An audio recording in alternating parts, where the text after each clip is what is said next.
Every day on this channel, we go through everything that the president talked about on Truth Social in the last 24 hours. I'm your host, Isaac, and let's get right into it. So, massive news today. The White House posts this. It was an honor to speak with Prime Minister Modi of India. He agreed to stop buying Russian oil and to buy much more from the United States and potentially Venezuela. This will help end the war in Ukraine. And this is a quote from President Donald Trump. And while this was reposted by the president, let's look at that whole quote. Trump says that thousands of people are dying each and every week from the Ukraine war. He says, out of friendship and respect from Prime Minister Modi, and as per his request, effective immediately, we agreed to a trade deal between the United States and India, whereby the United States will charge a reduced reciprocal tariff, lowering it from 25% to 18%. They, meaning India, will likewise move forward to reduce their tariffs and non-tariff barriers against the United States to zero. The Prime Minister also committed to buy American at a much higher level, in addition to over $500 billion of U.S. energy,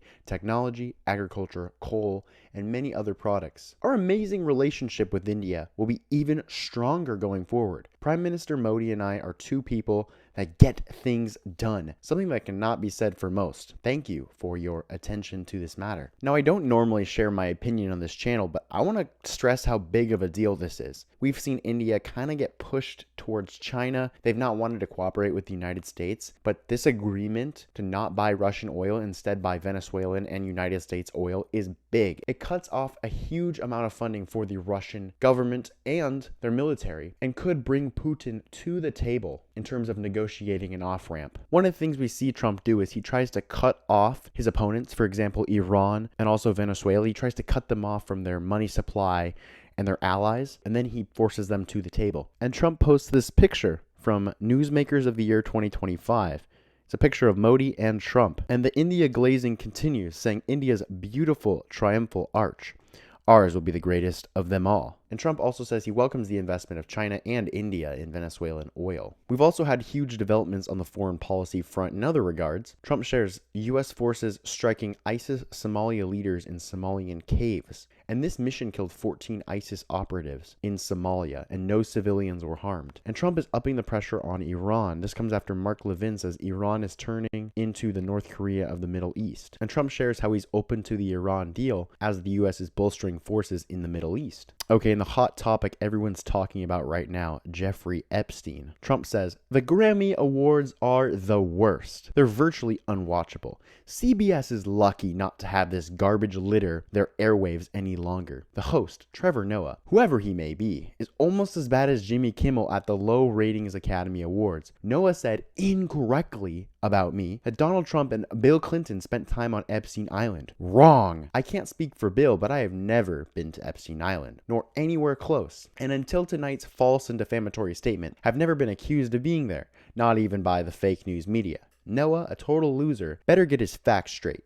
And get them straight fast. It looks like I'll be sending my lawyers to sue this poor, pathetic, talentless dope of an MC, and suing him for plenty of money. Ask little George Slopadopoulos and others how that all worked out. Also ask CBS. Get ready, Noah, I'm gonna have some fun with you. And Trump says these are two very good guys who were treated so unfairly by sleepy Joe Biden, but now they are bigger than ever. And this is Steve Bannon and Peter Navarro. And the reason I put this in the Epstein category is because you've seen so much about Steve Bannon in the Epstein files. And let's look at immigration for a second. The White House post iced out with what I assume is an AI image. It says, stand with ICE. And the DOJ is now investigating Tim Walz and Mayor Frey as Democrats continue anti-ICE rhetoric. And Trump calls out these Democrats, saying the biggest problem our country has is that the Democrats are so soft on crime. They want to protect the criminal, violent, and vicious as they may be at the expense of our great American citizens and patriots. That is not what America is about and never will be.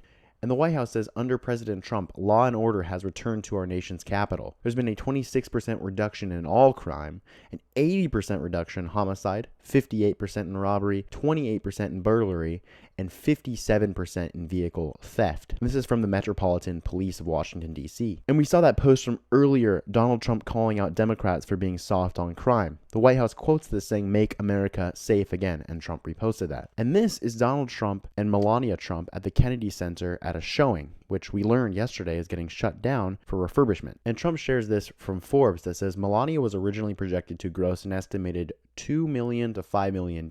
According to projections from Box Office Pro, the $7 million gross makes it the best opening for a documentary in the last decade, beating the $5 million record set by Angel Studios After Death in 2023. And so that was everything that the president talked about. Most massive news is that India is not going to buy Russian oil anymore, effectively cutting off a big source of funding for the Ukraine war. And we saw in response to that, Donald Trump is lowering our reciprocal tariff on India, and India is going to a 0% tariff on American goods, as well as committing to buy American and Venezuelan oil. So huge development there. We also saw strikes in the Middle East against ISIS in Somalia, and we saw how Trump is calling Iran to come to the table amid increased pressure. That is everything Trump said today on February 2nd. And as always, if you guys want to support the channel, consider subscribing, and I'll see you guys tomorrow. I hope you have a great rest of your Monday.